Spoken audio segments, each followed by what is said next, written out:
Hi, I'm LDS in Medium, and thank you so much for tuning in today. I want to try to bring religion and spirituality closer together, and this is what this pod is all about.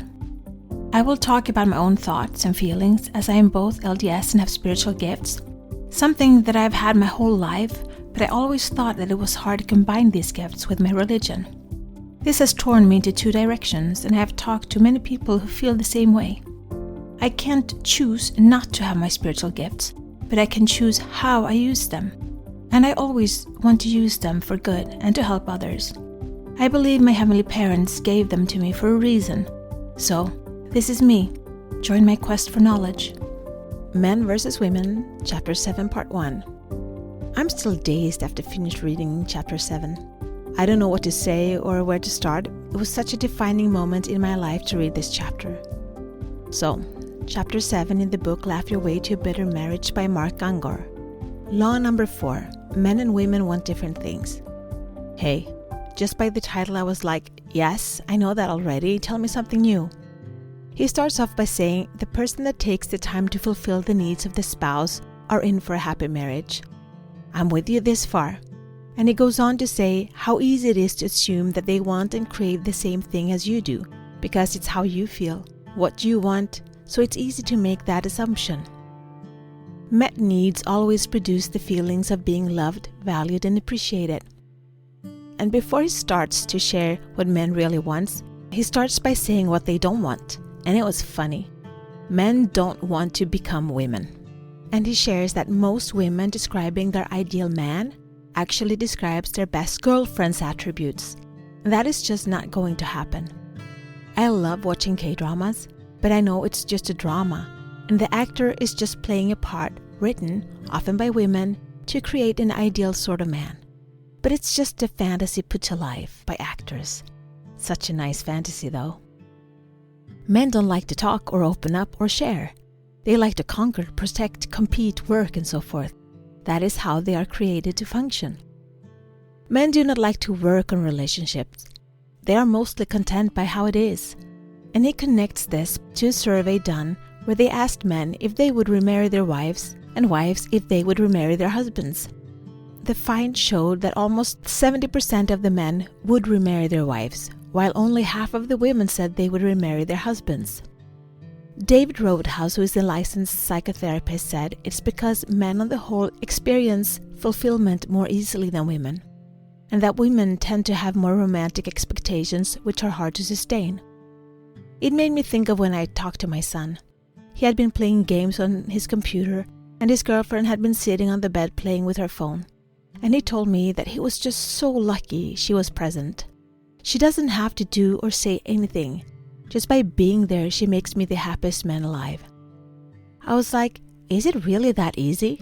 And I would love to make someone the happiest just by existing in the same space. But it really got me to start thinking why I don't feel that way. What is it I'm craving for? And wait for the answer. It made me tear up and I got chills and goosebumps all over. So, women go into marriage thinking their husbands will meet all of their emotional needs. But the thing is, men are not made that way. And yes, they show up and is interested and listens to you when you date, because that is the way you will get to know them, and they put in the effort. But when you are married, they already got their trophy. The effort has already been made, and they go back to focus on other things, like work. But it doesn't mean that they don't love you anymore. Mark said in the chapter that he started out believing that men was the root to all divorces.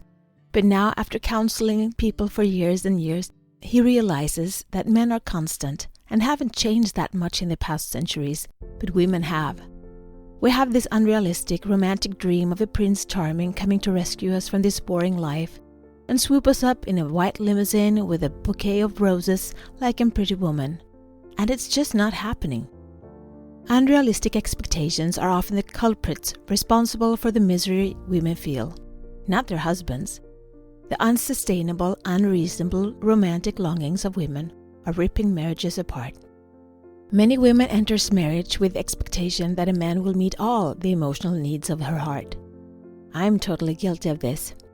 He also addresses the fact that many broken people try to marry to feel complete, but two broken people will just be that, two broken people. A successful marriage is possible only when two complete and happy people get together for the purpose of building life together. And I was broken when I got married. I had so many self-esteem issues, and since I believe we attract into our life someone with the same vibrations, I guess we were doomed from the start.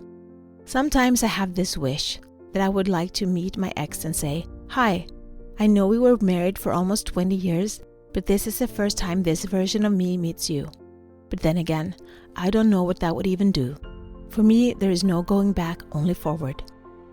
The Bible says 2 are better than 1, but that is only true if they are 2 healthy, emotionally stable and complete human beings.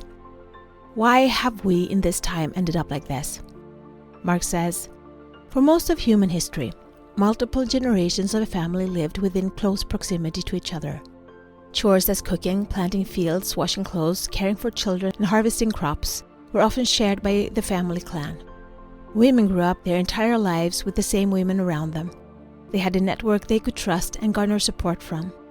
Sadly, today those kinds of networks no longer exist for most married women. If we still had a tight-knit female community, I don't think we as women would put that kind of emotional pressure on our men. But getting married and moving across country, leaving my family and friends, I turned to the one that I married, and I expected that he would be the only person I needed, and he would be there for me like I wanted to be there for him. I have cried a lot in my marriage, let me tell you. So many unfulfilled dreams and emotions that were never addressed or met. This is such a good book and a real eye-opener. And even the Bible knew this because it says, 'For this reason a man will leave his father and mother and be united to his wife.'" Mark continues, "I find it interesting that it doesn't say a woman should leave her father and mother. Is it possible that keeping a woman near her emotional support structure has always been an essential key to a happy marriage?" I think this is so true. The older I get, the more I crave to live in a community. I love cooking while talking to my sister. All chores get easier when you have someone to talk to and share them with. But I think only women has this need inside of us. So let's dive into what men really want. I mentioned that Tony Robbins says about what hurts the masculine, which is the 3 C's. Feeling criticized, feeling closed off, and feeling controlled. And what Mark says men needs is feeling respected. That's simple. Men wants to feel respected all the time. A man wants to be held in esteem and to be shown consideration and appreciation, even when he makes mistakes. He wants to be seen as a hero, especially in the eyes of his bride. Let me tell you a story that shows how I messed this up. My ex had a movie he really wanted to see. It was in the theaters, and it had been nominated for a lot of Oscars. So he asked me if I wanted to go with him, and if I didn't want to, he would ask our oldest son. But I said I would go with him, and so I did. This could possibly be the worst movie I have ever watched, and so many times I just wanted to get up out of the chair and leave, but I stayed. Anybody out there seen the movie The Shape of Water? Well, the beginning of the movie has some interesting scenes in it, and nothing I would recommend a 14-year-old boy to ever have to see, or anyone else for that matters. So after the movie, I pictured my husband and my son watching it, and I just couldn't stop laughing. I was bending over laughing so hard by picturing the horror on my son's face. But I guess I was really disrespectful in that moment. With the knowledge I have now, I would probably have handled the situation differently. He points out that women are willing to show respect, but we want respect to be earned. We don't see it as a birthright, but men feel like it's their birthright. They are men, hence they deserve respect. But when he writes, men need to be respected for who they are and not what they do. If they don't feel respected, they can't survive. It gets harder and harder for them to breathe emotionally. That is why it's so important for women to give their man unconditional respect. If women will learn to risk respecting her man when he is not perfect, he will open up his heart to her and will become pliable to change. A man needs respect to feel safe enough to open up. An interesting thing that he brings up is that 70% of all men in a survey done felt very unsure of themselves. They felt like imposters. A man's home should be the one place in his life where those voices of criticism are silenced, where he is assured that he is wonderful and competent. And he points out that to a man the greatest gift is when his wife comes to him willingly. He then follows this up by pointing out that even God shows men respect, and by showing respect, even when they do not deserve it, can make them better and deserving of it. And he talks about Abraham, Gideon, Simon and Peter, and how all of them was less than worthy, but they became worthy and great men after God showed them respect as he knew their potential and their hearts. I'm going to stop here and talk more in the next episode, but so far, it's been such a fun chapter to read. I really hope you'll love this as much as I do. So, be the light, share the light, spread the light, shine. This is my journey. Thank you so much for keeping me company today. Please download, like, share and subscribe and help spread the light and spread the word to expand our community. Let's bring more love, peace and unity to this world. Take care of yourself and your loved ones. Always be grateful, kind and loving. Be brave and remember to step out of your comfort zone and smile. If you support us on Patreon, you will get access to our meditations and extra materials so you can download them as MP3. Also, we now have a Facebook group which you can access from our Facebook community.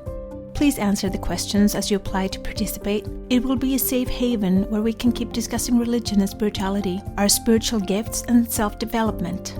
Remember, one person can make a difference, but together we can change the world.